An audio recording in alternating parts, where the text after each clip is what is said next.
Hey, what's going on, guys? Thanks for joining me today. Basically, I just wanted to give you guys a quick update video in terms of, where I'm at, where I've been in the past few months, and what's coming up in the future.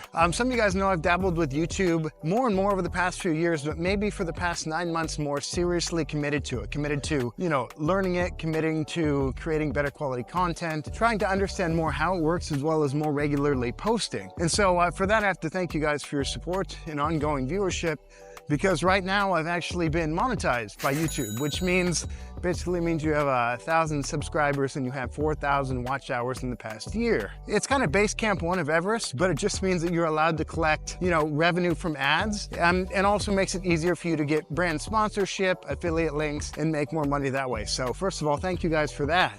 Many of you guys have been watching my videos and know I went to China at length earlier this year for a couple months, and that's true. But I'm no longer in China. In fact, I made it back from China earlier this year, at the beginning of spring, around March, actually.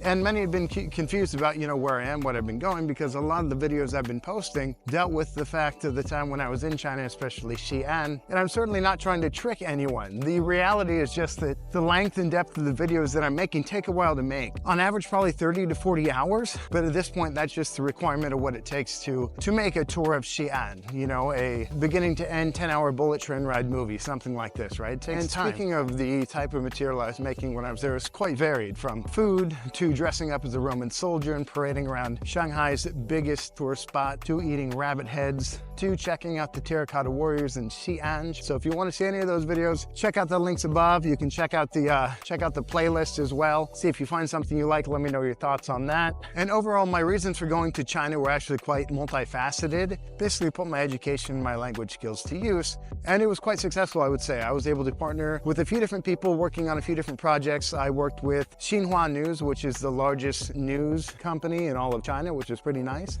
As well as some side work. I was able to do some promotional work for some herbs and some vitamins and things like this. So kind of varied approach. And also during this time, because I did 25 odd videos, I got very, very familiar with the camera gear. So I put together a recent video on that, kind of outlining all of my favorite gear.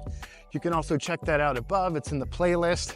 I told you I came back in spring, right, in March. I've been extremely busy. It's probably the busiest time I've had in my life in recent memory. I mean, I think I came back in March. By the end of March, I was in Texas visiting a sister for Easter. After that, I was back in stateside Washington for a few weeks afterwards, then going back to California to spend time with my girlfriend. Afterwards, we took a trip down to Mexico.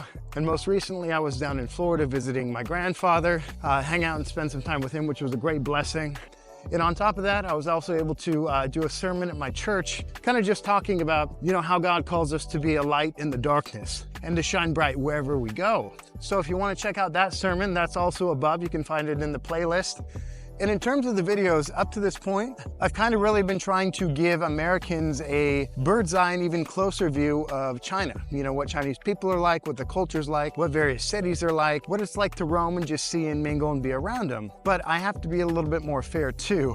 Just basically giving the Chinese viewers I have bigger insight, bigger depth in terms of what we do as Americans here to share our culture bilaterally, at least. So in the short term, I will be posting a few more videos that are more US-centric. Think Los Angeles, think Chinese places in Los Angeles, Six Flags, best places, beaches, Venice, birthday parties with grandparents. But I guess I should tell you what's coming next in terms of me personally. And by the time you guys are seeing this, I'm either on a plane or I already am in Shanghai. Why? A myriad of reasons. Continue studying Mandarin, but also I have a few leads lined up in regard to business prospects.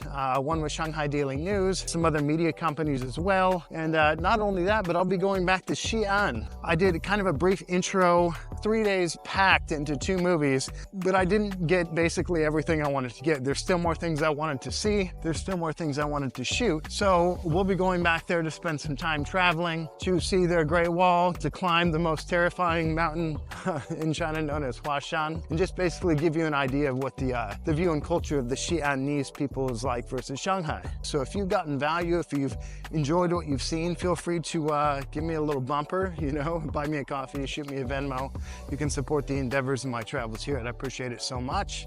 And spread the word. Like, comment, subscribe, share, join me on this journey in China, and we'll see you in the next video.